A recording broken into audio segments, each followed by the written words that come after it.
Hi, my name's Simone Brody. I teach the Performing Arts, Social Justice 12, and I'm also the Indigenous Resource Teacher at Handsworth. So Handsworth occupies the traditional and unceded territory of the Squamish and Tsleil-Waututh Nations, and as such, we're really dedicated to integrating Indigenous education across all subject areas. The main way that Indigenous education supports wellness and resiliency at Handsworth is through the First Peoples Principles of Learning. Now these principles, they're designed to create more meaningful learning experiences and also imbue Indigenous perspectives within the classroom, but they're also really powerful tools for us to think about wellness and resiliency support for both students and staff. So some of them include learning takes time and patience. Learning focuses on one's own identity. Learning focuses on connectedness with place.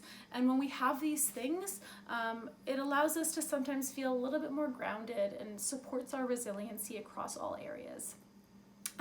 As well as those First Peoples Principles of Learning, we've also had a few really neat events this past year that have integrated Indigenous education and wellness and resiliency.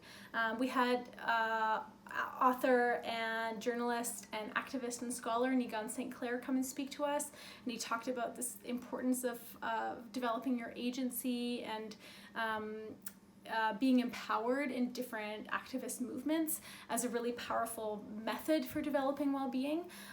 We also had award-winning photographer Kaylee Spitzer, who's Dana Casca, come in and talk about how documenting her elders' traditional harvesting and hunting practices have helped her kind of deal with the fast-paced colonial society that we live in. And then finally, in January, we hosted a wellness week for all students.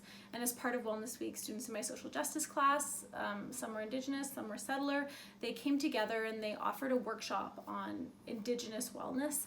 And we looked at things like the medicine wheel, we looked at different cleansing practices, and we also looked at ways that we can really connect meaningfully with nature. That might be learning local native plants or learning about different sustainable harvesting practices that are within Indigenous traditional knowledge, and ways that we can apply that mindfulness to our own daily life. So it was a really fruitful year exploring the theme of wellness and resiliency with Indigenous education, and we look forward to expanding the ways that we explore these two things at our school.